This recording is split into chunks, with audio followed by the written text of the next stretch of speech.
Story 1. I was bullied in elementary school because I was a scrawny kid. One night, I called my dad to tell him about it, as my parents were divorced. He advised me to kick the bully as hard as I could the next time I saw him. My mom was upset and told me not to do that. I did it anyway. He never bothered me again. Story 2. In middle school, this boy kept flicking pencils at me, so I turned around and threw a binder at him. I received a detention, but at least he never flicked pencils at me again. Story 3. This was actually my mother's doing, but it helped me see that she will always have my back from a very young age. I went to a brand new school in second grade, and the two popular girls were mean to me at first. My mom booked my birthday party that year at the premier birthday party spot in my hometown, which had activities like laser tag, bowling, mini golf, and batting cages. She then sent me to school with invitations for every single person except those two girls and coached me to say, "Why would I want to invite someone who doesn't like me?" Guess who started being nice to me? I know we could not afford that birthday party at the time, but my mom wanted to help me with my new school however she could. Forever grateful. Story 4. In a new team, I helped a fellow lead and manager significantly, hoping he would become more self-sufficient. He played a part in my demotion, so I decided to stop doing his job and focus on my own responsibilities. He didn't appreciate this and complained to my manager, demanding a meeting to discuss my perceived lack of cooperation. I spent a few hours compiling a 35-page report, complete with screenshots and documentation, detailing how much the team and I had taken on his duties in addition to our own. I delivered it to my manager just in time for the meeting, which the individual subsequently canceled. He was fired the following week. Story 5. If someone is standing too close to me when they talk, I will step in a little closer. It improves the situation if we are all uncomfortable. Story 6. My former boss treated me poorly for nearly 10 years. When I started a new job in the same organization as an auditor, I conducted an audit on her unit because I was aware of the issues. My new boss appreciated the situation since they were aware of and disliked my former supervisor. Story 7. My boss, who treated me poorly for years, used the company's Paycheck Protection Program loan, obtained by manipulating the records and cutting hours, to buy a new car. They rejected my request for a pay increase to match other supervisors, and I reported them for loan fraud. Story 8. If I am standing in a line that is moving slowly and someone keeps standing too close behind me, I will move backwards as if I am stretching or doing something and purposely bump into them. I will continue doing this until they get the point. The most I have had to do it is 3 times before they finally backed off. Story 9. Decades ago, I had a job reading water meters. My boss frequently paid me late. Sometimes I had to drive to his house in the suburbs in my old car and wait for a couple of hours until he was done swimming just to get my paycheck. When I told him I was leaving, he was surprised when I called inquiring about my last paycheck, as if I had offered to work the last month for free. He delayed my check for a whole month until he urgently needed me to take the readings again. He even paid me my previous and future checks in advance. I went home, fabricated all the readings, and when he started blowing up my phone, I blocked him. Story 10. If someone is talking on their phone at full volume in an inappropriate setting, I will do the same so they cannot hear their conversation. Story 11. At university, when the 4 men I lived with didn't pay their internet bill on time, I would activate child safety settings and block inappropriate content. More recently, when I was pregnant, if anyone patted my belly, I would pat theirs in return. Story 12. A girl used to cheat off me in 9th grade science class. She would bully me into it, and I eventually stopped resisting. On the final day, I watched the teacher pass out A and B tests and convinced her that we both had A tests, knowing she had a B. I let her cheat off me. In fact, I encouraged it. She failed and had to retake the class. Story 13. I had a girl cheat off me in 6th grade. I complained to my mom, who told the teacher, who said, "I'm waiting for her to realize it's wrong on her own." I did my homework and all tests in code. If it was multiple choice and the answer was A, I would put C or something similar. If it was a written answer, I would skip it until later. As soon as I got home for homework or she turned in her test, I would furiously erase my answers and put the correct ones in. Story 14. A couple of days ago, a new hire working at a lab stopped me without any introduction and asked where X's office was in a somewhat rude manner. I told her, well, she works in the other building, and I can't remember if she is on the second floor or the fourth floor. But she interrupted me and said, can you just answer the question? I repeated my answer but did not mention that X was on vacation. I hope she enjoyed the walk at 3 p.m. in the Florida weather. Story 15. In high school, I sat next to a varsity football player who treated me poorly. One day, during a quiz, he nudged me, wanting to see my answers. After thinking for a moment, I let him look. He copied all my answers. When we received the quiz back, we both failed. I had performed poorly on the quiz because I knew my grade would recover, but his would not. He failed the class, and his grade point average fell below the threshold required for him to play. I received a B+ in the class instead of an A, and I have no regrets. Story 16. I still think I was justified, but here goes. I worked with a guy named Tom. He was one of those perpetually angry individuals.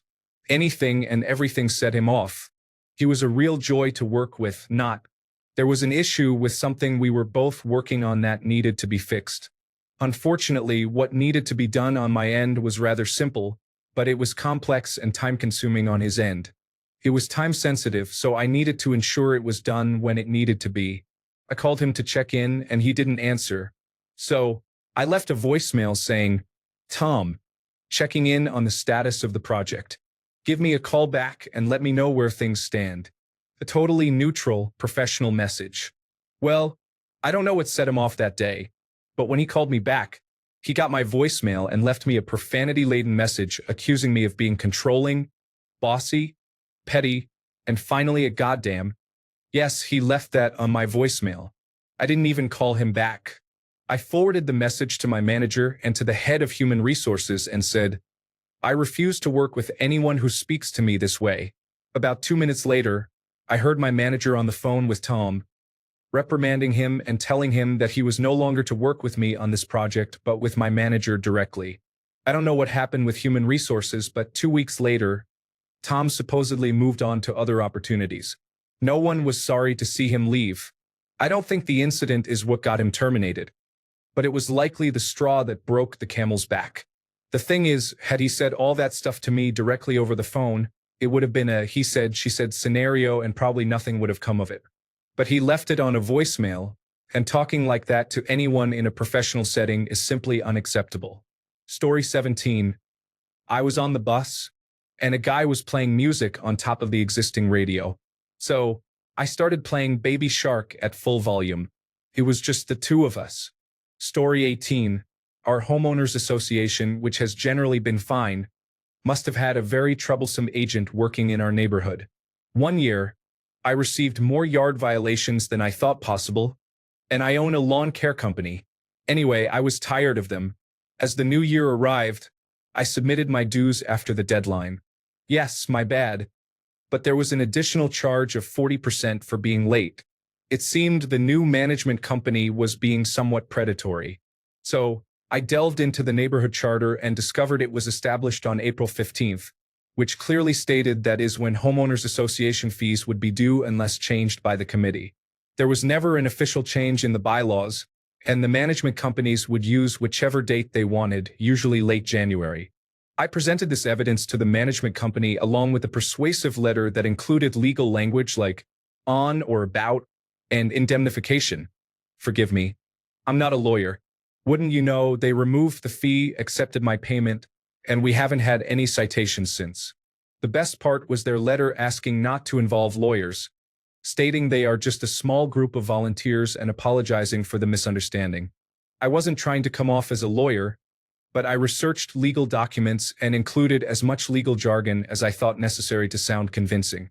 In summary, the predatory homeowners association got a taste of their own medicine. Story 19. There was a difficult guy at work. He did maintenance and heating, ventilation, and air conditioning and had a reputation for being a huge jerk. One of my male coworkers received news that his mother had died, and that man started berating him for crying at work without knowing the cause. He was a slippery individual, though, and human resources didn't get rid of him. He also yelled racial slurs at a television in a very crowded break room, yet they still didn't remove him. A few people who had the misfortune of working with him informed us that he hated pennies and had a huge disdain for them for some reason, so I started saving. I collected pennies for a few weeks, and then a few of my coworkers gave me their collections as well. On my last day working there, I found his maintenance cart while he was on break and filled every nook and cranny of that cart with pennies. From what my friends told me, anytime he pulled a tool out for a job after that, it would be followed by a small handful of pennies falling all over the floor, and he never figured out who did it. He eventually got fired for drinking on the job, which is the same reason he was dismissed from a previous position at a military base, so the trouble took care of itself. Story 20. I was driving through a parking lot and was on the correct side of the lane when a guy in a work truck pulled toward me and decided to drive on the wrong side of the lane. Going around him would have required me to drive on the wrong side or through the parking lines. He came to a stop as if he expected me to go around him. I picked up the takeout I had just gotten from a nearby place and sat there eating for 10 minutes. We had a staring contest while he smoked, but eventually he must have realized I was content to just sit there, and he drove off correctly. I know it was petty, but I was frustrated with him for thinking the world bends to his whim. Story 21. My roommates left the living room in disarray and went on vacation without informing me of their return, despite knowing I was hosting a baby shower that weekend, which had been planned months in advance. By disarray, I mean there were cans, bottles, trash, plates, games, and cards scattered around, along with some clothes and shoes. I ended up putting all their belongings into their already messy rooms, and when they returned, they were furious. The next issue arose when one of them changed the Wi-Fi password, which we all paid for, but was under her name. I kept unplugging the router since the electricity was in my name. Then another roommate removed the thermostat from the wall because she had the gas service in her name. In response, I started turning off the circuit breakers to their rooms since the electricity was under my name. It became quite petty. I also removed my shower head every time I used the shower because the thermostat had been taken. Story 22. Years ago, I worked as a server in a restaurant. When it was busy and I was clearly overwhelmed, any rude way a customer tried to get my attention would prompt me to respond in kind. My favorites included snapping my fingers at those who snapped at me and whistling at people who whistled at me. All the while, I would approach the table with a big, sarcastic customer service smile on my face. Story 23. An old coworker was difficult to work with. Misogynistic and egotistical, treating me like I was incompetent. One day, I discovered a recorded call in which he was ranting about our boss. The recorded calls were rarely monitored, but on my last day, I sent the recording to my boss. He is no longer with the company. Story 24. I had a coworker, not a main office worker or director, who took it upon herself to figure out ways for our daycare chain to save money. Her solution was to cut my hours from 40 a week down to 30. Full-time at my daycare is 32 hours. She said she was going to call our main office with her plan because it's the most cost-effective approach. When I told her I would lose all my benefits and could not survive on 30 hours a week, she said, "Not my problem, and it's not the company's problem. We need to save money. Game on." That night, I drafted a professional proposal for saving money. The key point would be eliminating her position altogether. I pointed out what she actually does all day and how, since she doesn't perform a vital function, eliminating her position would save the company over $2,000 a month. I turned in the proposal to the director the next day, stating that if she tried to interfere with my job, I would bring this to the main office.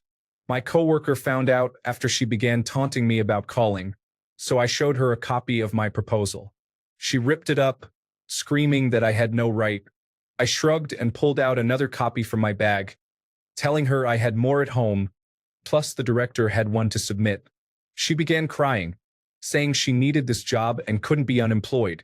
I replied, "Not my problem, and it's not the company's problem. We need to save money."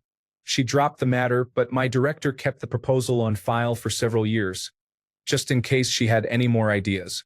Don't mess with me. Story 25. A girl in high school was bullying me and always trying to get me in trouble. so I would unscrew the lid of her water bottle just a tiny bit whenever she left it out, causing it to leak in her bag. She was so confused and changed water bottles but couldn't figure out why it kept leaking. She also hated pennies because she was wealthy, so I collected them and put them in her pockets, shoes, and books. It really freaked her out. Story 26. I encounter people while using a wheelchair when they step in front of me. I cannot stop quickly, and I will not injure my hands to avoid colliding with you because you believe I am not important enough to be treated like a person instead of furniture. Story 27. A board member of a company I worked for sent an email to every employee at the headquarters, explaining how the distance between the coffee machine and the fridge was costing the company money. The email detailed that after employees poured their coffee into their mugs, they had to walk 2 seconds to the fridge to pour their milk, and in some cases, 2 seconds back to the microwave to heat everything up. Those seconds, multiplied by 2 or 3 coffees a day and the number of workers, resulted in a significant amount of money. The board member continued with a speech about how small actions can have big impacts, accompanied by some questionable reasoning. The next day, a reply to this email arrived in every inbox. It came from a burned-out junior employee and included some interesting calculations. He stated that a 400-word email took approximately X seconds to write and Y seconds to read. He then added some extra seconds, Z, considering the time spent analyzing the coffee situation.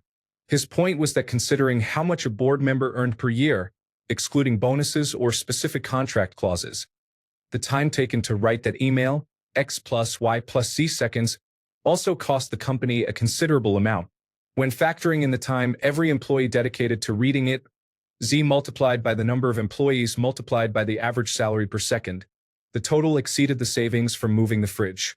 The junior continued with a speech about how board members should focus on improving working conditions instead of trying to maximize income. The junior left at the end of the week. I never knew if it was forced or by his own decision. Little giggles followed every time someone saw that board member with a mug in hand. Story 28. A girl I attended school with spread rumors about me. When it reached the point that I started skipping school to avoid her and the other parents, I decided to expose her for cheating on the National Latin exam. I had known she was cheating in previous years but had kept it a secret.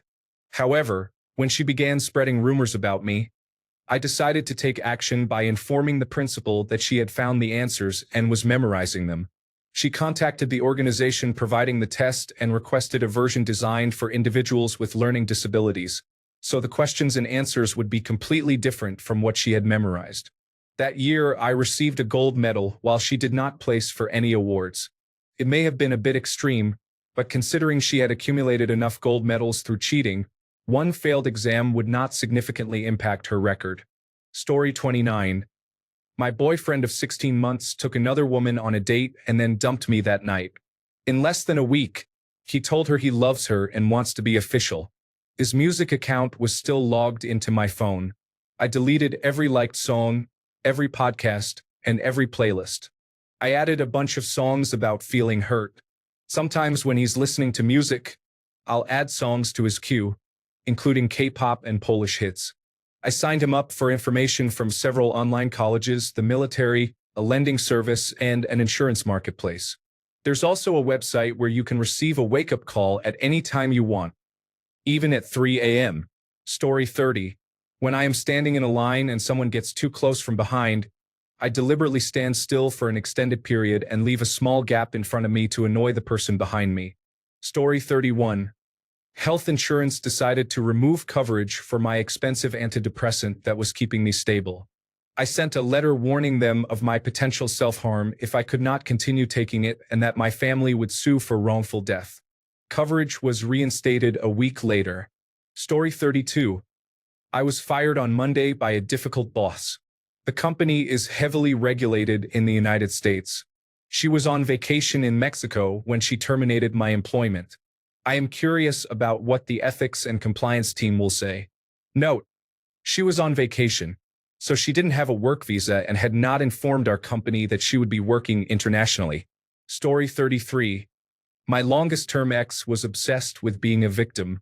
It was one of our most consistent conflicts. She would scream at me for not insisting she was owed an apology over an imagined slight. I am a repeat victim of sexual abuse, and she compared my reluctance to explore her kinks to me being molested. Eventually, it escalated to full-blown violence, with her stealing thousands from me, justifying it by saying she deserved it for driving me places and for being willing to have sex with me. When I finally managed to break free from her, it was maybe 3 weeks before she, 1. Logged on to Facebook for the first time in years, made a lengthy post about surviving an abusive relationship by pretending to be happy so she wouldn't get it at home, used examples of the things she did to me but claimed that I did them to her. She didn't realize that even though I had marked myself as single, we were still friends. She thought I had blocked her, but I just didn't talk to her anymore. I could see it, the wounds were raw and I wanted to turn the other cheek. Then the comments started coming in. People said they could always tell I was an abuser. They praised her for being brave and encouraged her to tell her story. They implied that I didn't deserve a future. I waited until she went to bed, like clockwork at 2 a.m., and posted about 8 years' worth of screenshots in the comments of the awful things she had sent me at work. These included everything from her hoping I would finally give in to suicidal thoughts to her complaining about needing to drink to numb herself from how stupid her friends were, and instructions to avoid taking my shirt off at the gym until the bruises faded. She was so sorry, by the way. She was just a little too drunk. I concluded by saying, "People like you are why others don't believe victims. Good luck with your future in victim advocacy," and tagged her mentor at a women's crisis center. I woke up to a few hundred notifications, mostly accusing me of using Photoshop, with a fair amount of laughter. After 8 years of not liking me, her dad became a good friend for standing up to her. I truly hope she has her life in order in the years since. I just have long since stopped caring what happens to her. I certainly haven't gotten my life together, but I am trying. Story 34. I am a neat freak, and my house is spotless. I had a roommate who refused to clean up after themselves and wouldn't even throw out their empty beer can on the way to get a new one. Arguing got old, and having lived in a fraternity house in college, I decided to take action. I put all my belongings in my room, including cutlery, pans, cups, and so on, and just ignored their mess. My space remained spotless. The rest was not my problem. They barely made it a week before they offered to help clean, but it was not cleaning, they just wanted to assist me in doing it. I made it clear that my space was spotless. The mess in the common area was all theirs. Last I heard, they were approaching a decade of homelessness. Story 35. I rented a place once when I was first moving into an area to start a new job. It had so many issues that it was beyond funny. Before I signed the lease, I made a list of each problem, along with the relevant legislation stating that it was the landlord's responsibility to fix them at their expense. If they failed to do so, we could arrange the repairs ourselves and charge them. Depending on the selected companies, the total cost would have amounted to about 6 months' rent. Some of the issues would take months to worsen, and the rental agent had been signing off on inspection reports stating that everything was fine, so they were accountable as well. I went to the rental office, signed the lease, and before the ink was dry, I presented the list of items needing repair.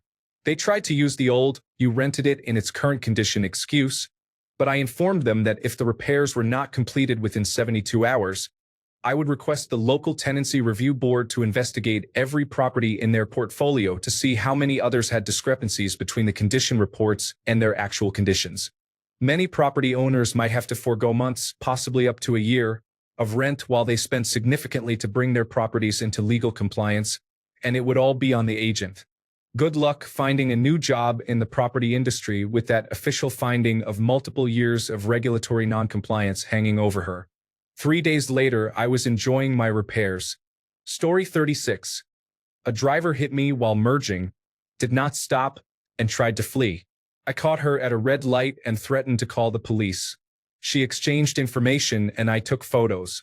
For the next year, I went in circles with her insurance and mine. She claimed to be taking responsibility, but told my insurance that I was lying. I had to pay a $1,000 deductible, and my insurance covered the rest. I eventually had to sue her in small claims court.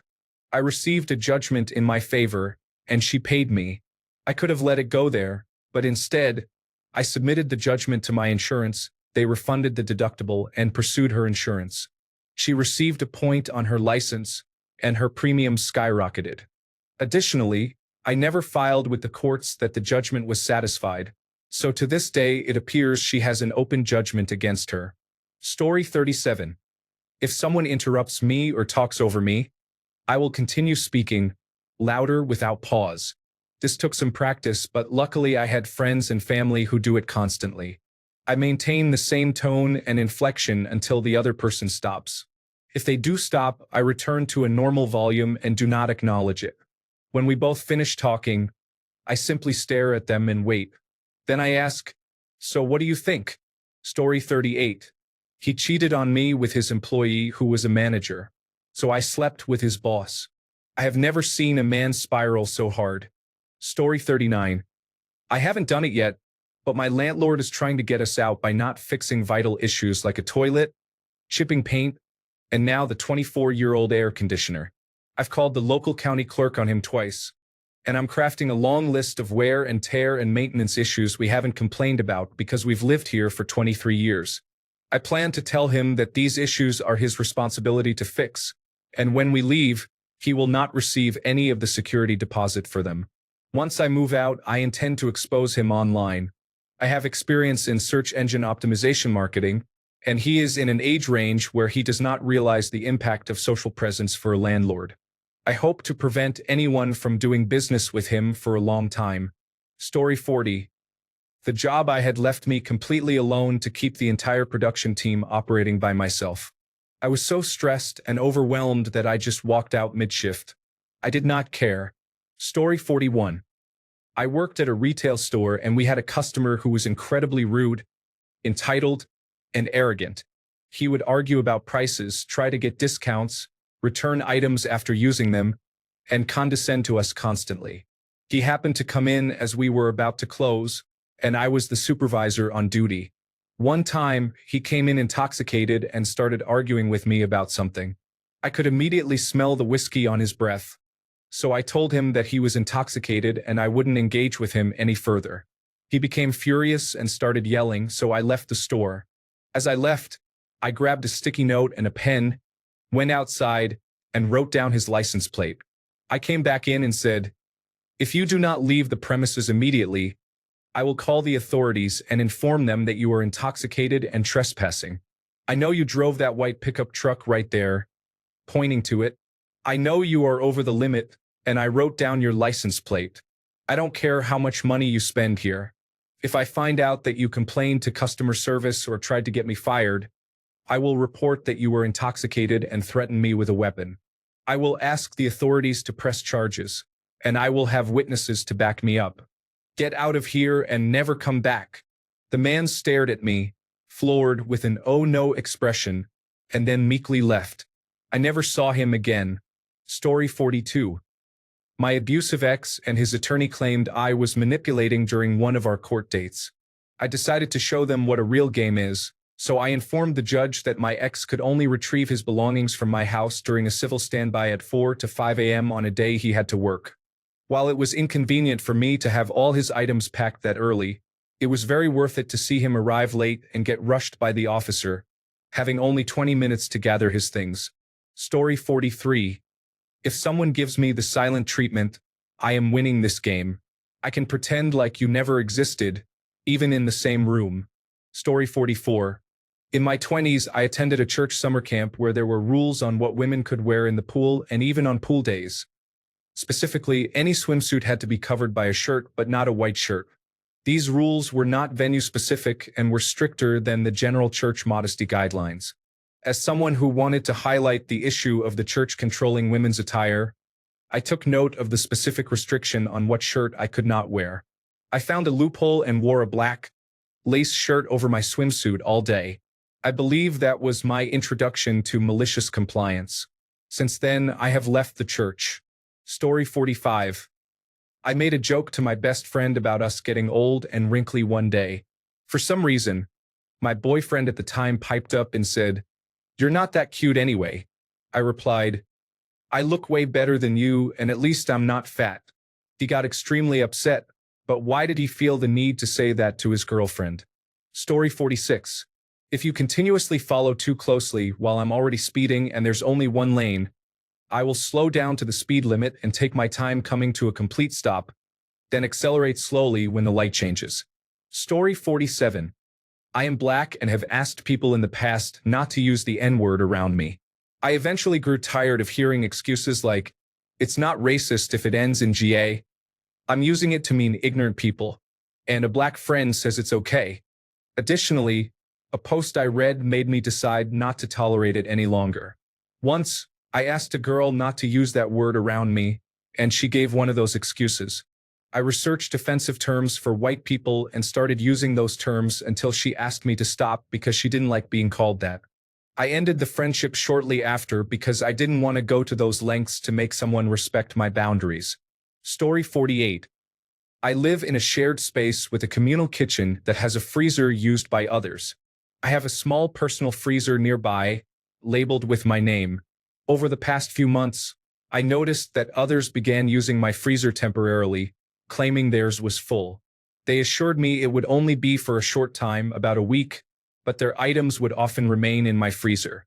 The issue is that they didn't ask me if I was okay with losing 2/3 of my freezer space. If they had asked, I would have happily allowed them to use one of the 3 drawers.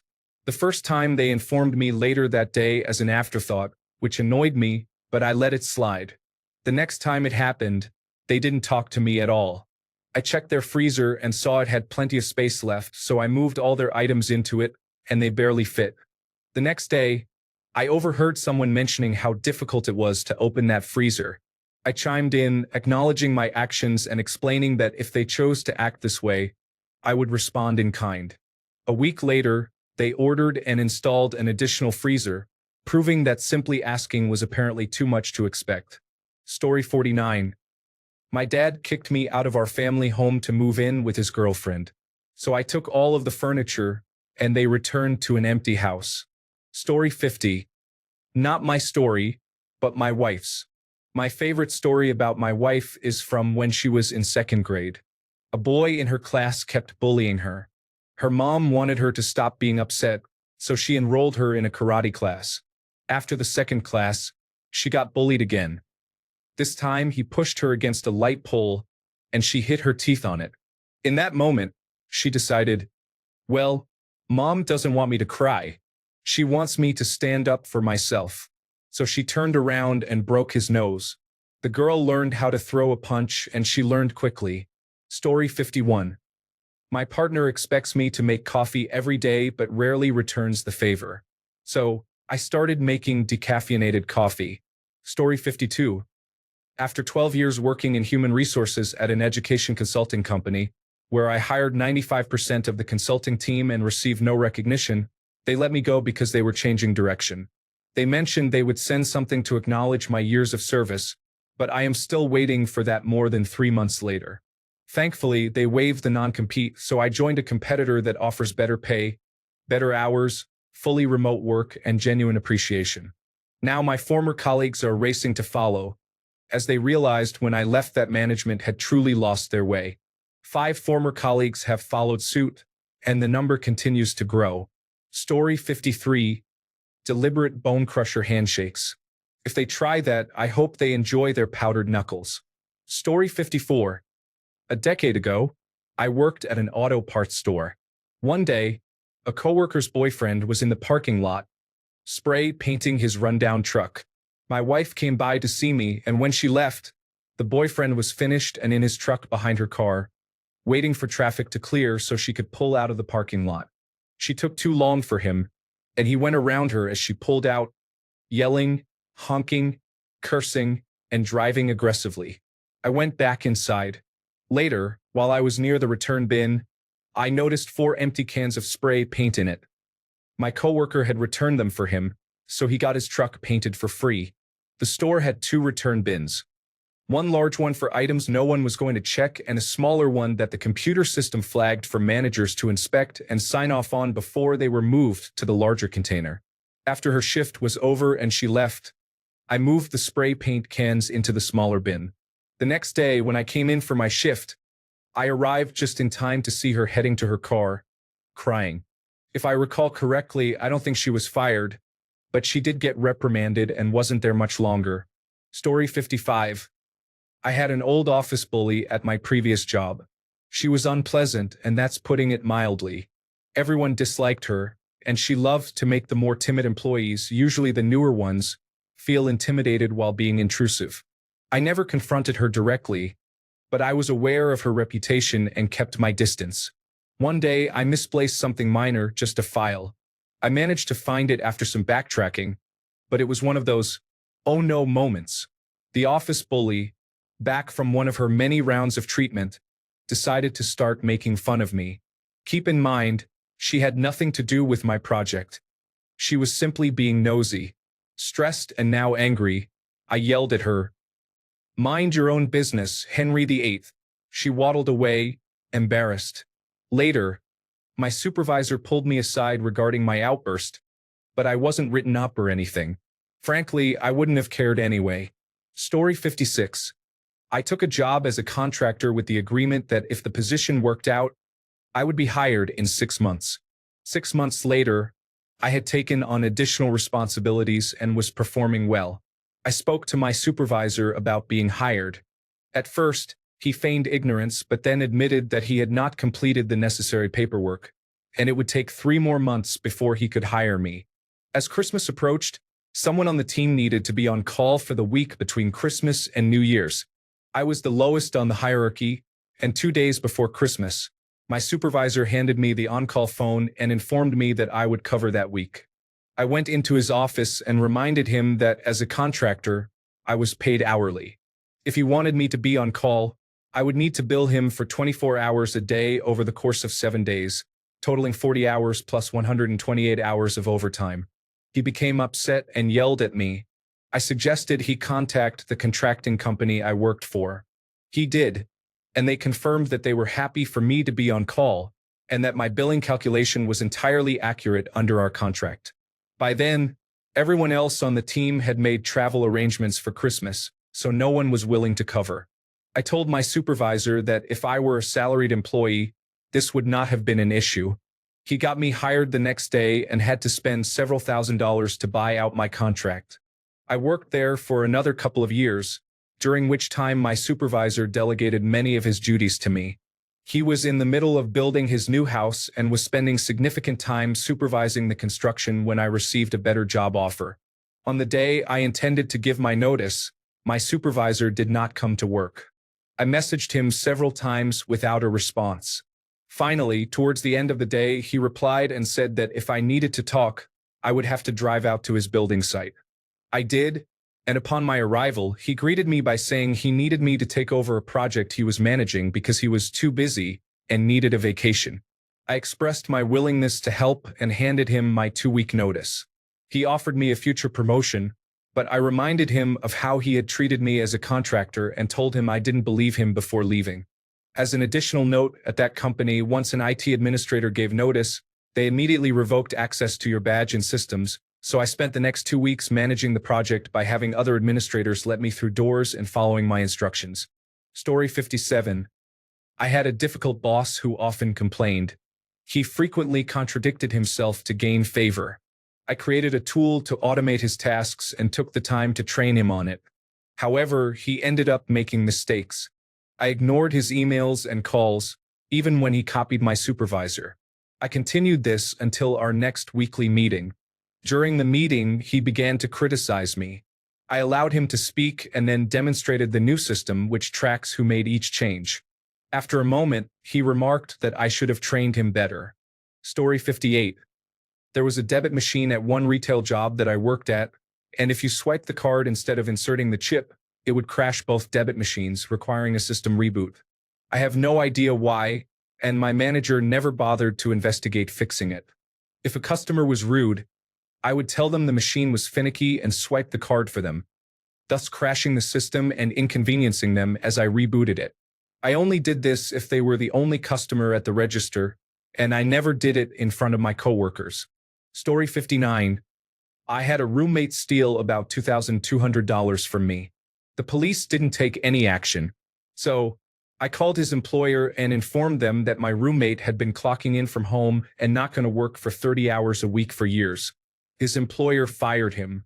Story 60. Someone raising their voice at me and screaming over unimportant moments or perceived slights is an insecure projection.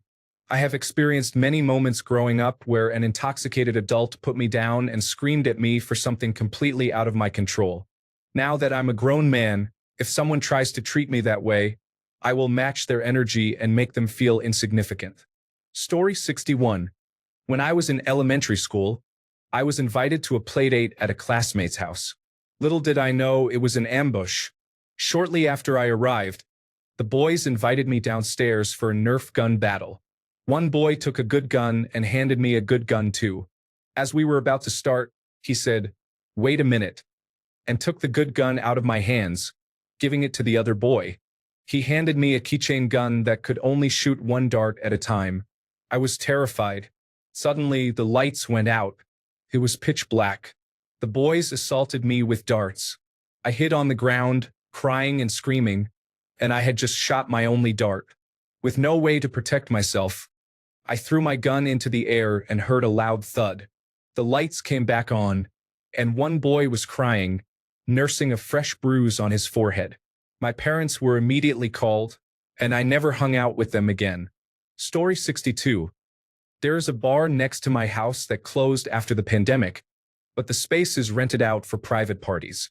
The parties take place every weekend and they are very loud. I once connected to their speaker via Bluetooth and played my choice of music. I doubt anyone had any fun. I only managed to do it once, but it was worth it. Story 63. One time on the train, a strange man began a monologue about crazy conspiracy theories he had. When he said the moon landing was fake, I responded, "Oh, you are one of those who believes the moon really exists?" The look on his face was priceless. Story 64. My mom always knows how to handle situations, especially when people, including kids, used to bother me. I was a 90s baby, and 101 Dalmatians was the hit movie at the time. Halloween was approaching, and I desperately wanted to be Pongo. But my neighbor Jessica told me that I wasn't allowed to be Pongo because she was going to be Pongo. I went home and told my mom that Jessica said I had to be Perdita. My mom said that if I wanted to be Pongo, she would make sure everyone knew who I was. She made my costume and finished it off with a big cardboard cutout of a bone around my neck, like a collar, and wrote Pongo as large as she could. We saw Jessica trick-or-treating, and Mom made sure to compliment her on her Perdita costume. Story 65. Neighbors had anti-abortion signs in their yard. For over a year, they parked a dilapidated, untagged vehicle on the street. The Monday after Roe v. Wade was overturned, I reported them to code enforcement, and they were ticketed and forced to move the vehicle. If they want the government involved in women's issues, then the government can be involved in their affairs. Story 66. After leaving an abusive relationship, I reported him anonymously for unreported income and monitored his social media for any signs of anxiety. I had to wait nearly a year for it to take effect, but he was audited and went into a spiral on Twitter. This is arguably the most wrong thing I have ever done. Story 67. Something my coworker friend did that involved me slightly. I used to order groceries for our work kids every week to cover snacks and breakfast. I noticed that every week, I couldn't seem to find certain items or that the quantities were incorrect.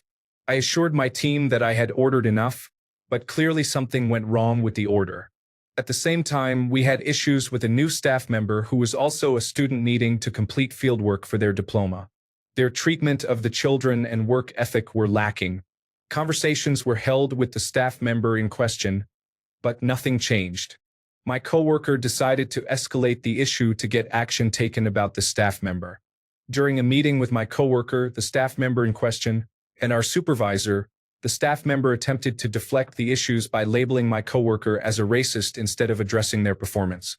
My coworker gently explained that she is not a racist and was upset by the false accusation meant to distract from the staff member's poor performance. She then revealed how this staff member had been stealing groceries from work to feed her own children. When my coworker realized this, she offered to buy her groceries so her children could have something to eat.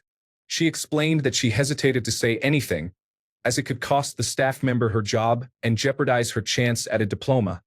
So instead, she chose to help her. Ultimately, the staff member lost their job and failed their placement due to this situation. Needless to say, the false accusation of racism was directed at my coworker. Story 68. This child in a wheelchair was extremely spoiled. He exhibited racist behavior and frequently called me poor, likely due to his prejudices. One day, as usual, he boasted that he could do anything better than I could. I responded by asking, "Play soccer or run faster?" We were in elementary school. Story 69. My mom had a penchant for saying hurtful things and dismissing them with, "You know I love you." Her low moment was when she told me, "I don't mean to be a harsh person, but you're being really annoying right now." This was after I tried to comfort her by squeezing her hand after she chose to stop treatment for her lung cancer, which was caused by her smoking over 2 packs a day for more than 50 years. After enduring such comments my whole life, my low moment came when she finally realized I was angry at her 12 hours later. I responded, "You always say you don't mean to be harsh, but you've never stopped doing it. You don't care how your words affect people. And what you said earlier made me realize you don't care about me either." Her response was, "You know I love you, right?" And my response was, "No, I don't." She asked if I was going to stay and visit any longer. I said no. Those were the last words I ever spoke to her because she died 2 weeks later, and I don't regret it at all. Story 70. I cannot think of any spectacular examples, but this is unfortunately my personality. If someone does not like you, you may as well give them a reason. I recently had a coworker give me the silent treatment. I was tired of her attention-seeking behavior and drama. So I thought, you know what? Absolutely. We have not spoken to each other in 5 months. Thanks a bunch for sticking around till the end of the video. Remember to subscribe, and until next time, stay awesome and goodbye.